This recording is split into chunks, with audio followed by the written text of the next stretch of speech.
Hello students of class 9th, my name is Vikas and I am here to teach you mathematics. As you know, currently we're discussing our chapter number 9, circles, where we're discussing about basic fundamental concepts and problems regarding two circles. And now in this particular part, we are going to discuss about properties regarding to the angle subtended by the arc of a circle. So without wasting some more time, let's start our lecture. So basically इस पूरे part में हम क्या discuss करेंगे कि हमारे पास में कोई सर्कल है और सर्कल पे हमारे पास में क्या फॉर्म हो रहे हैं, हमारे पास में सर्कल में कोई एक आर्क फॉर्म हो। अब इस आर्क की वजह से हमारे पास में जो एंगल्स फॉर्म होंगे, यानी इस आर्क के थ्रू हमारे पास में जो एंगल्स फॉर्म होंगे, फॉर एन एग्जांपल सेंटर पे इस आर्क के थ्रू एंगल फॉर्म होगा या सर्कल के किसी पॉइंट पे क्या होगा, हमारे पास में एंगल फॉर्म होगा। तो इस रिगार्डिंग हमारे पास में जो प्रॉपर्टीज हैं वो हम इस पूरे पार्ट में डिस्कस करने वाले हैं कि किसी भी आर्क के थ्रू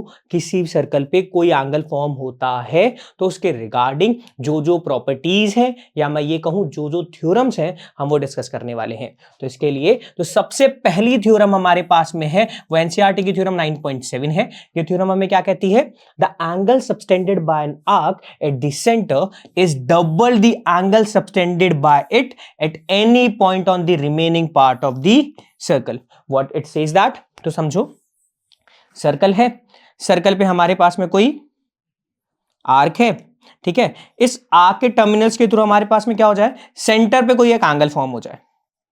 सपोज कर लेते हैं ये एंगल हमारे पास में AOB है, ठीक है। अब देखो ये सेंटर पे जो एंगल फॉर्म हो रहा है ना इस आर्क के थ्रू, अब सेम इसी आर्क के थ्रू हमारे पास में सर्कल के किसी भी पॉइंट पे कोई एक एंगल फॉर्म कर दो। बोला सर यहाँ पे एक एंगल फॉर्म हो गया, इस एंगल को आप नाम दे दो APB। तो इस APB एंगल का अगर मैं डबल करता हूं, यानी APB एंगल की वैल्यू को मैं क्या करता हूं, डबल करता हूं, तो इस आर्क के थ्रू जो सेंटर पे एंगल बन रहा होगा ना ये उसके इक्वल होगा। ये बात हमें थ्योरम 9.7 कहती है। अब जरा इस थ्योरम को प्रूव करें। तो since theorem proof based questions होते हैं ना, इसलिए सबसे पहले हम क्या लिखेंगे, इसके रिगार्डिंग गिवन स्टेटमेंट। तो सपोज करते हैं a circle C1 with center O, ठीक है, in which जिसमें हमारे पास में क्या है, बोला सर जिसमें हमारे पास में AB क्या है, एक आर्क है। AB क्या है हमारे पास में, AB आर्क है जो वो क्या करता है, वो सर वो एंगल सबटेंड करता है। कौन सा एंगल, बोला सर एंगल AOB। कौन सा angle, angle AOB at centre, and मेरे पास में एंगल ACB, क्या angle ACB at any point on circle, ऐसे नो। और क्या करता है, सी पॉइंट पे, किस पॉइंट पे, सी पॉइंट पे। सी पॉइंट कहां है, सर्कल के किसी भी सर्कमफेरेंस पे ये पॉइंट हो सकता है। तो हमने सपोज करा कि ये यहां पे मेरे पास में आर्क के थ्रू सी पॉइंट पे जो एंगल फॉर्म हो रहा है, कैसे आनो। अभी हमें प्रूफ क्या करना है, टू प्रूफ, हमें प्रूफ करना है कि हमारे पास में देखो ये सेंटर पे जो एंगल फॉर्म हो रहा है ना, एंगल AOB। कौन सा एंगल, बोला सर ये एंगल AOB, ये जो एंगल फॉर्म हो रहा है, इस एंगल का अगर मैं बोलूं वैल्यू अगर मैं डिटरमाइन करना चाहूं इस एंगल ACB के रेफरेंस में, तो ये मेरे पास में कितनी होगी, बोला सर ACB का आप डबल कर दो तो ये वैल्यू आपके पास में एंगल AOB के इक्वल होगी। ये बात हमें इस पर्टिकुलर थ्योरम में प्रूफ करनी है। सिंस इस स्टेटमेंट को प्रूफ करने के लिए हमें एक छोटी सी कंस्ट्रक्शन करनी होगी। अब कंस्ट्रक्शन करें तो जरा देखो हम क्या कर रहे हैं, हम C और O को आपस में क्या कर रहे हैं, ज्वाइन कर रहे हैं, ठीक है। हमने क्या करा, C पॉइंट से हमने क्या करा, एक सेंटर से पास थ्रू करती हुई एक लाइन एक्सटेंड की, यस या नो। तो हमने क्या किया, हमने ज्वाइन किया CO and extend it, and क्या करा हमने से, एक्सटेंडेड टू पॉइंट, कहां तक एक्सटेंड किया, बोला सर हमने इसे एक्सटेंड कर दिया two point P। Point P हमने क्या करा, बोला सर हमारे पास में C पॉइंट से हमने क्या कर दिया, O को ज्वाइन कर दिया और फिर उसे आगे एक्सटेंड कर दिया P पॉइंट तक। हमने ये छोटी सी इस पर्टिकुलर क्वेश्चन में कंस्ट्रक्शन की है। अब जरा इसे प्रूफ करें तो जरा देखो, सिंस अगर ऑब्जर्व की जाए तो देखो हमने कंस्ट्रक्शन क्या की है, बोला सर हमने कंस्ट्रक्शन की थी कि हमने क्या करा, सी और ओ को आपस में ज्वाइन कर दिया था और फिर प्लस सर उसके बाद देखो ये जो पॉइंट है ना आपके पास में, ये पॉइंट था P, यस या नो। अब अगर मैं ऑब्जर्व करता हूं तो यहां पे मुझे क्या देखने को मिल रहा है, प्लस सर अब मुझे यहां पे कुछ ट्रायंगल्स देखने को मिल रहे हैं। प्लस सर कौन से ट्रायंगल, तो अगर ऑब्जर्व किया जाए ना तो एक ट्रायंगल हमें जो देखने को मिल रहा है वो कौन सा ट्रायंगल है, प्लस सर जो हमने एक ट्रायंगल देखा वो ट्रायंगल हमारे पास में AOC है, एंड जो दूसरा ट्रायंगल हम ऑब्जर्व कर पा रहे हैं वो हमारे पास में ट्रायंगल कौन सा है, वो ट्रायंगल हमारे पास में BOC है। ये दोनों ट्रायंगल्स हम ऑब्जर्व कर पा रहे हैं ना, तो जरा देखो इन ट्रायंगल, कौन से ट्रायंगल, प्लस ट्रायंगल AOC में, AOC में। अब अगर इस ट्रायंगल को ऑब्जर्व किया जाए तो बताओ OA और OC क्या है, बोला सर OA और OC अगर देखा जाए तो ये मेरे पास में ये और ये साइड है, और ये दोनों साइड हमारे पास में कैसी होंगी, इक्वल होंगी। क्यों, बोला सर देखा जाए मेरे पास में C1 सर्कल का सेंटर कौन है, O है ना, और अगर देखा जाए सेंटर से बाउंड्री की जो डिस्टेंस होती है वो क्या होती है, रेडियस। तो देखो O मेरे पास में क्या सेंटर पॉइंट है, C कहां लाई करता है, बोला सर C सर्कल की बाउंड्री पे लाई करता है, तो देखो O से C की डिस्टेंस क्या होगी, रेडियस। सिमिलरली मेरे पास O सेंटर है और C कहां लाई करता है, बोला सर C अगर देखा जाए यहाँ पे बाउंड्री पे लाई करता है, सेम लॉजिक से AB तो लाई करता है बाउंड्री पे, तो OAB क्या होगी मेरे पास में, रेडियस होगी। यानी OA एंड OC क्या है मेरे पास में, दोनों की दोनों रेडियस ऑफ सर्किल है। तो अब ये दोनों कैसी होंगी हमारे पास में, इक्वल होंगी। अब अगर ऑब्जर्व किया जाए तो देखो हमारे पास में स्ट्रक्चर कुछ यूं है ना, बोला सर OA साइड हमारे पास में इक्वल है OC साइड के। अब अगर ये दोनों साइड्स हमारे पास में इक्वल है तो हम क्या कह सकते हैं कि सर ये जो एंगल आपके पास में फॉर्म हो रहा है ना, कौन सा एंगल, बोला एंगल OAC और एंगल OCA, ये दोनों एंगल्स कैसे होंगे, इक्वल होंगे। बोला सर ये दोनों एंगल्स इक्वल क्यों होंगे हमारे पास में, सिंस देखा जाए एक ट्राइंगल में अगर अपोजिट साइड्स का पेयर कैसा हो, इक्वल हो, तो उनके रेफरेंस में बनने वाले अपोजिट एंगल भी कैसे होते हैं, इक्वल होते हैं। ये बात हमें पता है, तो हम लिख सकते हैं since opposite sides of a triangle are equal, then if since opposite sides of a triangle are equal, then angle opposite to them are also equal। हमें पता है अगर किसी भी ट्रायंगल में साइड्स कैसी होती है, इक्वल होती है ना, तो उनके रेफरेंस में जो अपोजिट एंगल्स होते हैं वो भी कैसे होते हैं, इक्वल होते हैं। दैट्स व्हाई मैंने angle OAC and angle OCA को क्या कह दिया, इक्वल कह दिया। अब अगर कह देते हैं इस इक्वेशन 1, तो जरा ऑब्जर्व करो नाउ। सिमिलरली अगर अब ऑब्जर्व किया जाए, क्या ऑब्जर्व किया जाए, बोला सर देखो अगर आप कंस्ट्रक्शन को रिकॉल करो ना, तो देखो ये जो मेरे पास में ट्रायंगल बन रहा था BOC ट्रायंगल में, तो BOC ट्रायंगल में भी तो देखो किसमें, बोला सर ट्रायंगल इन ट्रायंगल, कौन सा triangle, triangle BOC। BOC triangle के अंदर भी तो OB और OC साइड्स कैसी हैं, इक्वल है। क्यों, बोला सर ये भी तो रेडियस ऑफ सर्कल है, रेडियस ऑफ सर्कल, यस या नो, ये भी क्या है मेरे पास में, रेडियस ऑफ सर्कल है ना। तो अगर देखा जाए स्ट्रक्चर को रिकॉल करा जाए तो देखो BOC में ये दोनों साइड्स इक्वल है, तो इनके रेफरेंस में जो अपोजिट एंगल्स होंगे वो भी कैसे होंगे, इक्वल होंगे ना। तो एक ट्रायंगल में अगर अपोजिट साइड्स इक्वल होती हैं तो अपोजिट एंगल्स भी कैसे होंगे, इक्वल होंगे। दैट्स व्हाई मैं एंगल OBC और एंगल OCB क्या कह सकता हूं, इक्वल कह सकता हूं, यस या नो। क्यों, if opposite sides are equal in a triangle, then angle opposite to them are also equal in triangle। ये बात हमें पता है। दैट्स वाई मैं एंगल OBC और एंगल OCB को क्या कह सकता हूं, इक्वल कह सकता हूं। सिंस अगर हम ऐसे इक्वेशन नंबर 2 अब अगर ऑब्जर्व किया जाए तो जरा देखो, सिंस सर्कल था मेरे पास में, यस या नो, ये क्या था मेरे पास में, सर्कल था। सर्कल में सेंटर कौन था, बोला सर सेंटर मेरे पास में O था। क्या था, ये सर्कल था, सर्कल में सेंटर O था।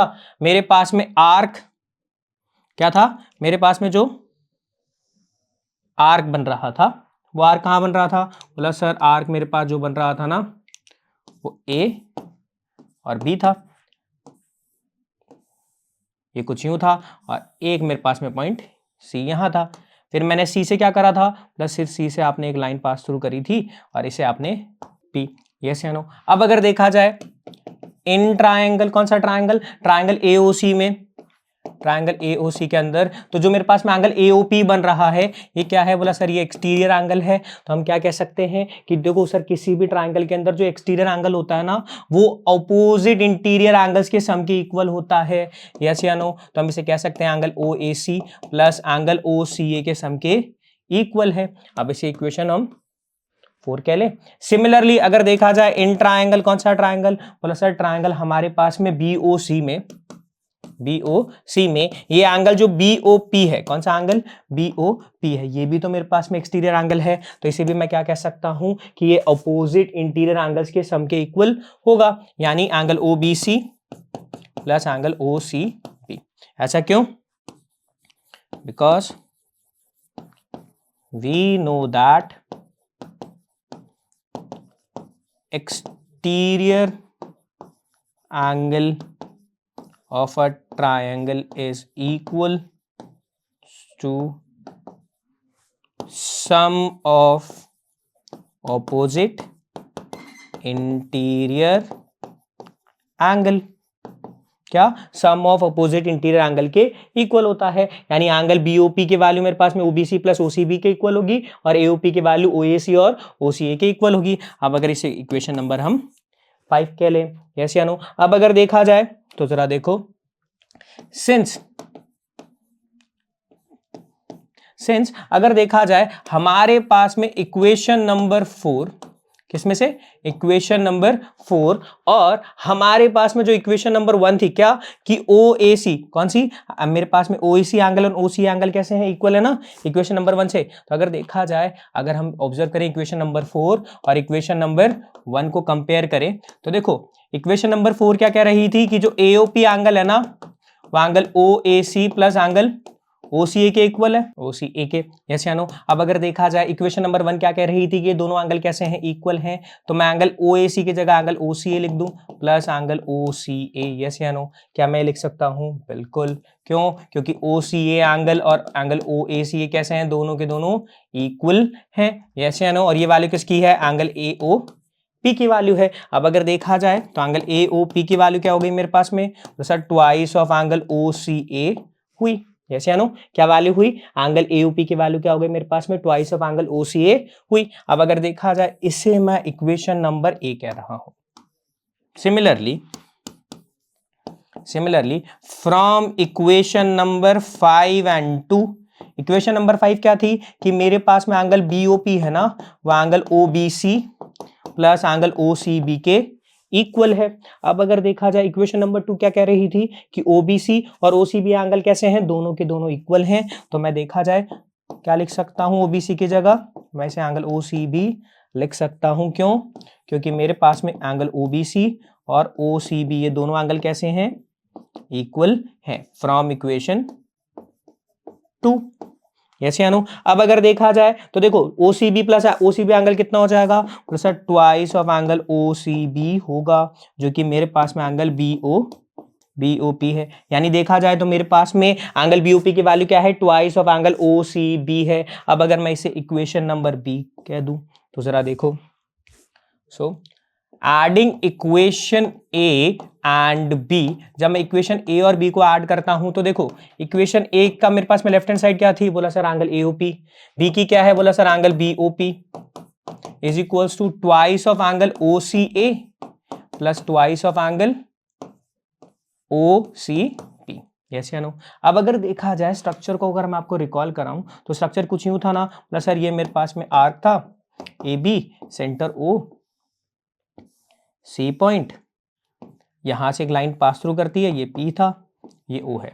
अब अगर देखा जाए AOP प्लस मेरे पास में BOP एंगल आपस में ऐड हो जाएंगे तो बताओ कौन सा एंगल बनेगा, बोला सर जब ये दोनों एंगल्स ऐड हो जाएंगे, मर्ज हो जाएंगे तो मेरे पास में एंगल AOB बनेगा, यस या नो। और सिमिलरली अगर देखा जाए मेरे पास में एंगल OCA, यानी कि ये पर्टिकुलर एंगल, एंड हमारे पास में कौन सा एंगल, एंगल OCB, ये दोनों एंगल ऐड हो जाएंगे तो कौन सा एंगल बनेगा, बोला सर ये तो कंप्लीट एंगल ACB बनेगा, यस या नो। कौन सा एंगल बनेगा ये, एंगल ACB। तो अगर देखा जाए यहाँ पे देखो twice of angle OCA plus twice of angle OCB add हो रहे हैं ना, 2 कॉमन आया तो क्या हुआ plus sir OCA angle plus OCB है, और इनको अगर हम ऐड कर देंगे तो हमारे पास में एंगल ACB बन जाएगा।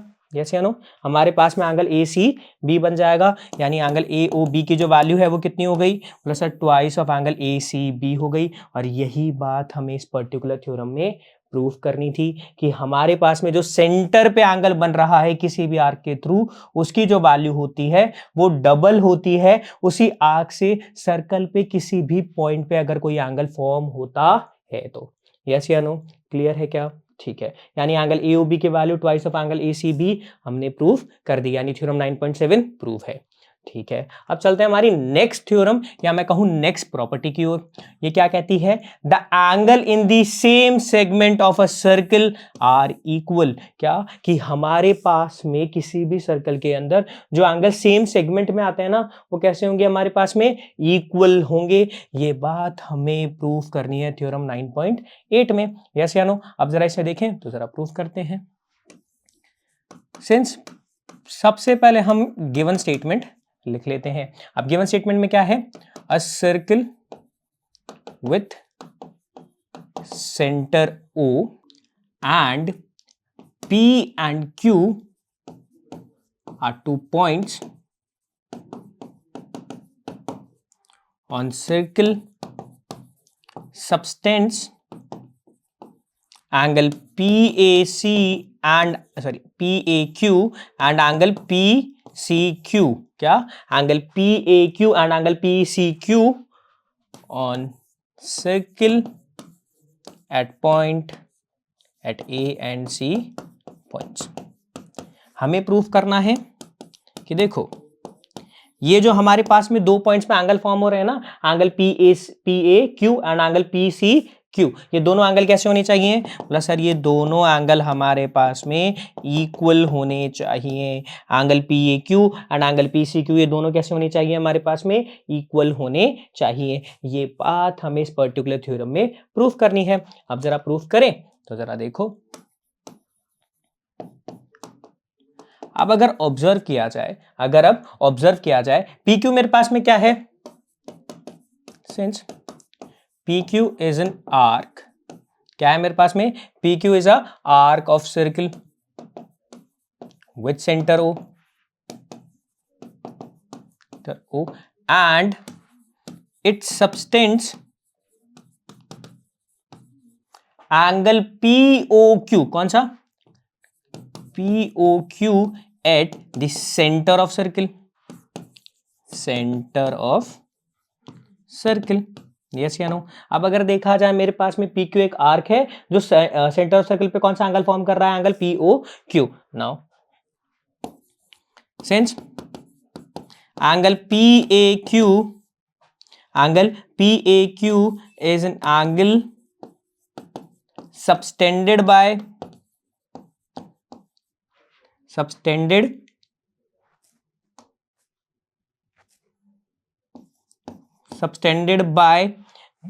PQ at point A on circle।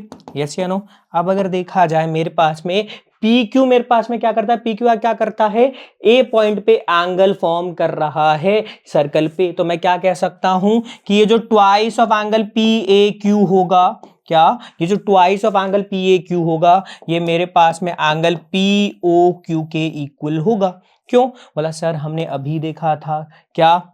The angle subtended by an arc, angle subtended by an arc at center of circle is double than the angle subtended by it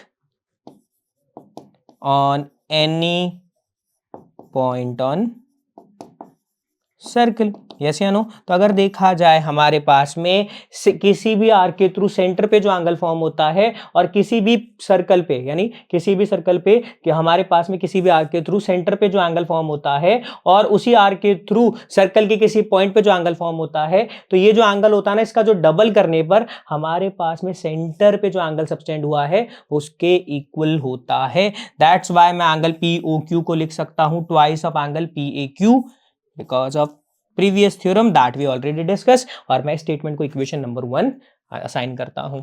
अब अगर देखा जाए similarly same logic से अगर देखा जाए P Q मेरे पास में क्या करता है, सबटेंड करता है, क्या सबटेंड करता है, angle P C Q at point C on circle.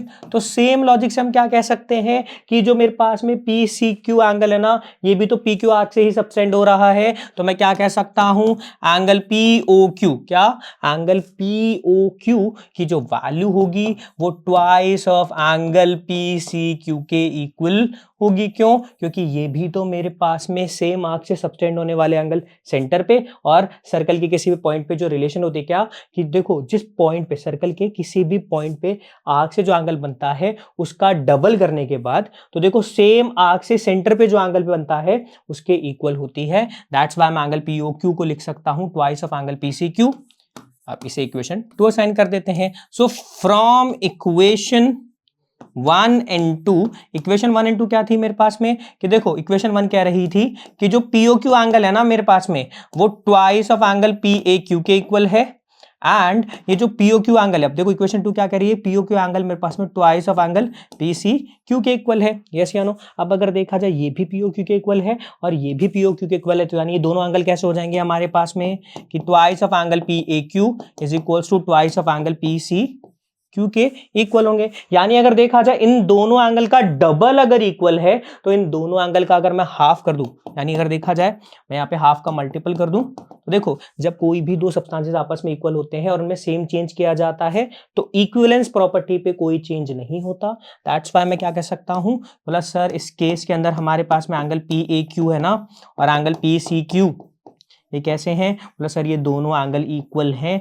और यही बात हमें इस पर्टिकुलर थ्योरम में प्रूफ करनी थी कि एक सेगमेंट पे सेम मतलब सेम सेगमेंट पे बनने वाले दोनों एंगल कैसे होते हैं, इक्वल होते हैं। यस या नो? तो angle P A Q and angle P C Q कैसे हो गए हमारे पास में, इक्वल एंगल्स हो गए। क्लियर है? क्या ये बात समझ में आई? ठीक है। अब जरा चलते हैं हमारे पास में नेक्स्ट थ्योरम, थ्योरम 9.9 पे।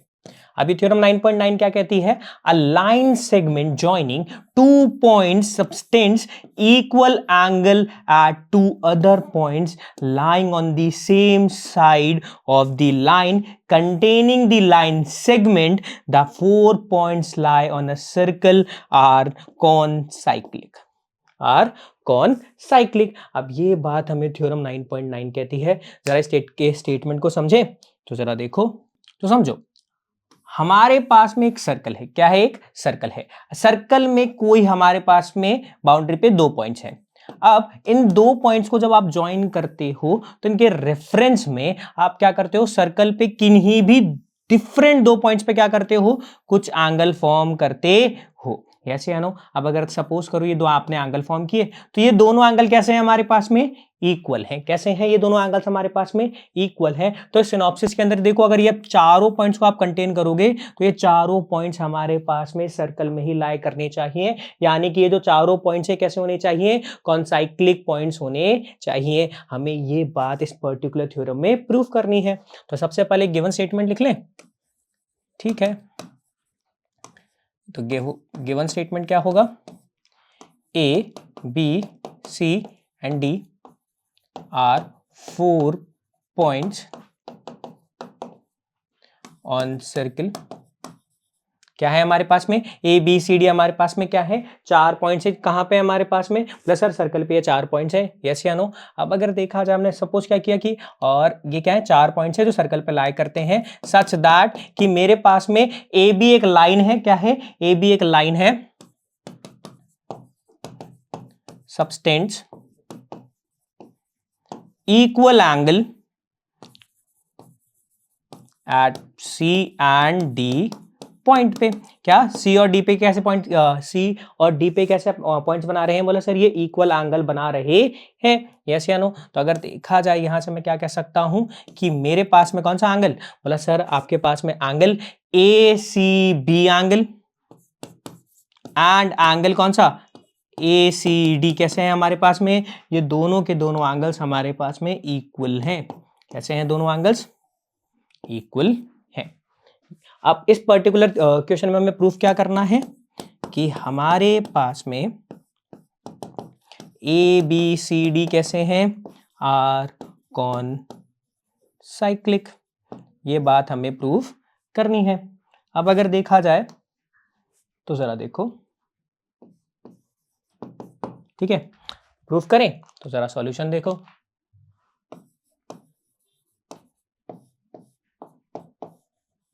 अब जरा देखो, अब इसे हम प्रूफ कैसे करेंगे? तो जरा देखो लॉजिक क्या है कि यहां पे जो मुझे ये स्टेटमेंट प्रूफ करना है, इसके लिए मैं क्या करूंगा, बोला सर इसके लिए मैं जो मेथड यूज करने वाला हूं वो मैं यूज करने वाला हूं कॉन्ट्राडिक्टरी मेथड। बोला सर कॉन्ट्राडिक्टरी मेथड मतलब, तो जरा देखो मैं क्या सपोज कर रहा हूं, let us draw a circle.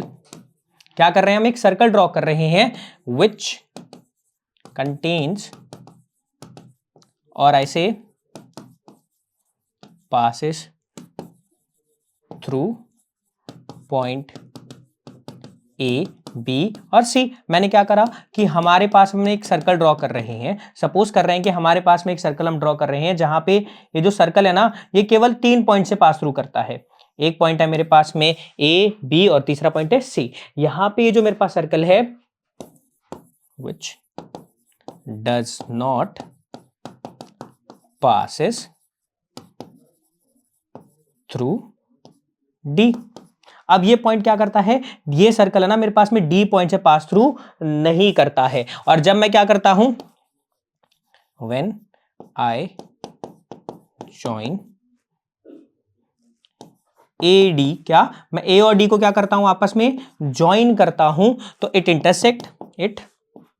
Intersect circle eight E and E dash point. हम कह सकते हैं कि कहां लाया कर सकता है, ई, और हम कह सकते हैं ई डैश पॉइंट पे क्या कर रहा है, ये सर्कल इंटरसेक्ट करता है, यस या नो। यानी देखा जब मैं ए और डी को आपस में ज्वाइन करता हूं ना तो ये ई पॉइंट पे जाकर क्या करते हैं, इंटरसेक्ट करते हैं। अब अगर देखा जाए इस बेसिस पे तो जरा देखो, सिंस हमने क्या किया, बोला सर सर्कल था हमारे पास में, सर्कल में देखो हमने एक ऐसा सर्कल अदर ड्रॉ किया जिसमें देखो A B and C point तो सर्कल पे लाई कर रहे हैं बट डी पॉइंट लाई नहीं कर रहा, क्योंकि मैं मान के चल रहा हूं कि चारों पॉइंट्स क्या है हमारे सर्कल पे लाई ही नहीं करते, यानी कौन साइक्लिक है ही नहीं। मैं ये सपोज कर रहा हूं, ये मैं अज्यूम कर रहा हूं। तो जरा देखो मैंने कह दिया ना कि चारों पॉइंट लाई नहीं करते, और मैं जब ए और डी को आपस में ज्वाइन किया तो ये ई पॉइंट पे जाके क्या करते हैं, इंटरसेक्ट करते हैं, यस या नो। अब अगर देखा जाए, अब जैसे ही मैं क्या करता हूं, ज्वाइन कर देता हूं E टू बी, यस या नो, तो मेरे पास में अगर देखो तो हमारे पास में देखो ए बी सी और ई, क्या A B C and E points lies on are new circle. हमारे पास में क्या करते हैं कि हमने जो नया सर्कल बनाया ना इसमें ए बी सी क्या पॉइंट क्या करते हैं, प्लस सर ये पॉइंट्स मेरे पास में ये पॉइंट पे लाई करते हैं, यानी एक ही सर्कल पे क्या कर रहे हैं, लाई कर रहे हैं, यानी ये चारों पॉइंट सर्कल कंटेन करता है। यानी मैं ये कह सकता हूं इन चारों पॉइंट्स के पास थ्रू होते ही सर्कल पास ऑन हो रहा है, यस या नो। अब अगर देखा जाए, सिंस अगर ऐसा है तो देखो ए बी सबस्टेंस कौन सा, plus sir A B subtend angle A C B and angle A E B at C and E points on circle. अब अगर देखा जाए मेरे पास में ए बी क्या कर रहा है, सी और ई पॉइंट पे क्या कर रहा है, एंगल ए सी बी, और ए ई बी क्या कर रहा है, सबटेंड कर रहा है। तो मैं क्या कह सकता हूं, एंगल ए सी बी और एंगल ए ई बी ये दोनों एंगल कैसे होंगे, इक्वल होंगे। क्यों, angle lies on same segment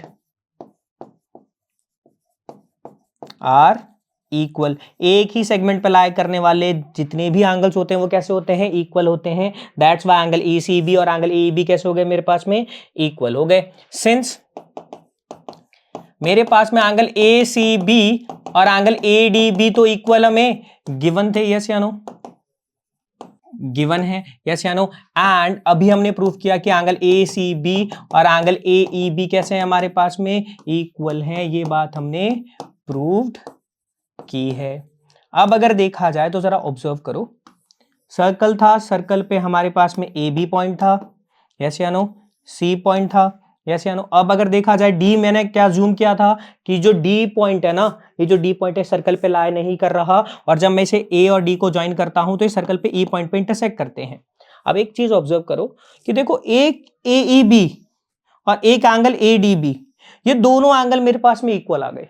कैसे बोला सर, देखा जाए ACB AEB के इक्वल है और ADB भी मेरे पास में ACB के इक्वल है, देयरफॉर एंगल ADB और एंगल AEB कैसे हुए, बोला सर ये दोनों मेरे पास में इक्वल आ गए। इसका मतलब क्या हुआ, बोला सर अगर ये दोनों एंगल्स मेरे पास में इक्वल आ रहे हैं तो देखो एक लाइन पे दो डिफरेंट पॉइंट्स हैं, एक लाइन पे दो डिफरेंट पॉइंट्स हैं, और एक ही लाइन पे दो डिफरेंट पॉइंट्स का एंगल कैसा आ सकता है, इक्वल आ सकता है। क्या पॉसिबल है, देखो एक लाइन है, इससे मैंने यहां से एक एंगल बनाया है और एक एंगल यहां बनाया है, क्या ये दोनों एंगल हमारे पास में इक्वल आ सकते हैं, यस या नो। बोला नहीं सर, ये दो डिफरेंट पॉइंट्स हैं और दूसरे लाइन के रिस्पेक्ट में अगर देखा जाए तो ये एंगल मेरे पास में डिफरेंट ही होगा, यस या नो। यानी अगर देखा जाए इस बेसिस पे तो मैं क्या कह सकता हूं कि मेरे पास में ये दोनों एंगल तभी इक्वल आ सकते हैं जब D एंड E पॉइंट्स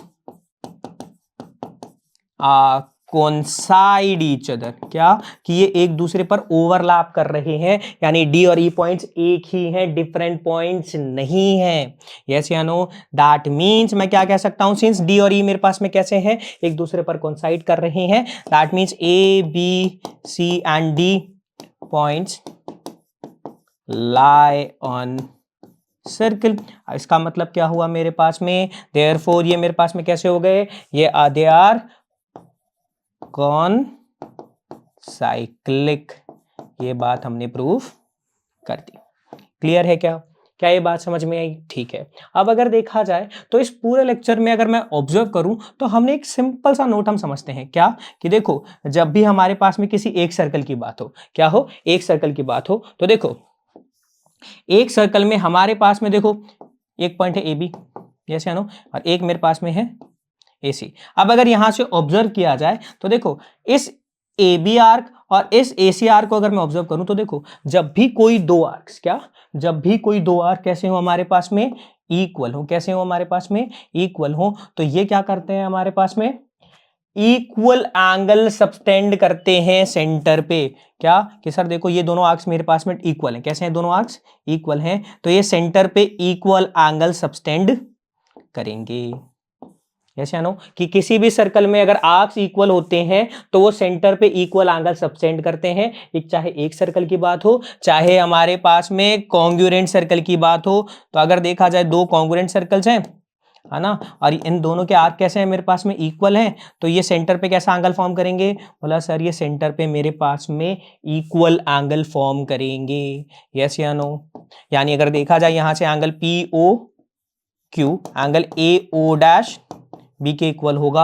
अगर मेरे पास में PQ और ABR कैसे हैं, AB के, अगर PQ और ABR कैसे हो जाएंगे हमारे पास में, चाहे वो कॉन्ग्रुएंट सर्कल हो, इनके अंदर अगर आर्क इक्वल है तो इस सेंटर पे कैसा एंगल फॉर्म करेंगे, इक्वल एंगल फॉर्म करेंगे। यानी हमने क्या देखा कि हमारे पास में चाहे एक सर्कल में दो इक्वल आर्क हो तो वो सेंटर पे इक्वल एंगल फॉर्म करेंगे, चाहे हमारे पास में कॉन्ग्रुएंट सर्कल्स हो तो अगर उनके आर्क्स इक्वल होंगे तब भी वो सेंटर पे इक्वल एंगल ही फॉर्म करेंगे, यस या नो। अब अगर देखा जाए इस पूरे लेक्चर में हमने क्या डिस्कस किया, इस पूरे लेक्चर में हमने प्रॉपर्टीज या मैं ये कहूं हमने थ्योरम डिस्कस करी regarding to the angle subtended by an arc of a circle, yes या नो। अब अगर देखा जाए इस पूरे लेक्चर में हमने जितने भी फंडामेंटल, जितने भी कंसेप्ट्स और जितने भी थ्योरम्स अगर हमने पढ़ी और वो हमें समझ में आई है तो कुछ असेसमेंट के क्वेश्चंस हो जाएं, तो जरा ट्राई करते हैं।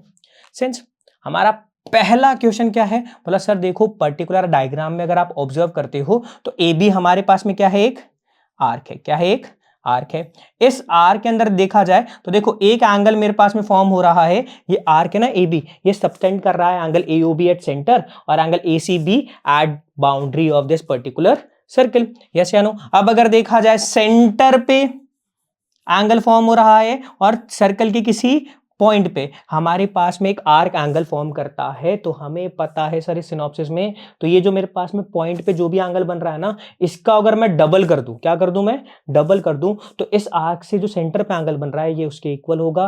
That means angle A O B की जो वैल्यू होगी वो ट्वाइस ऑफ एंगल किसके इक्वल होगी, तो sir twice of angle A C B के इक्वल होगी। अब अगर देखा जाए इनमें से कौन सा ऑप्शन करेक्ट होगा, बोला sir option number P is the correct option, yes या नो। क्या ये बात समझ में आई? ठीक है, जरा ट्राई करते हैं हमारे सेकंड क्वेश्चन पे।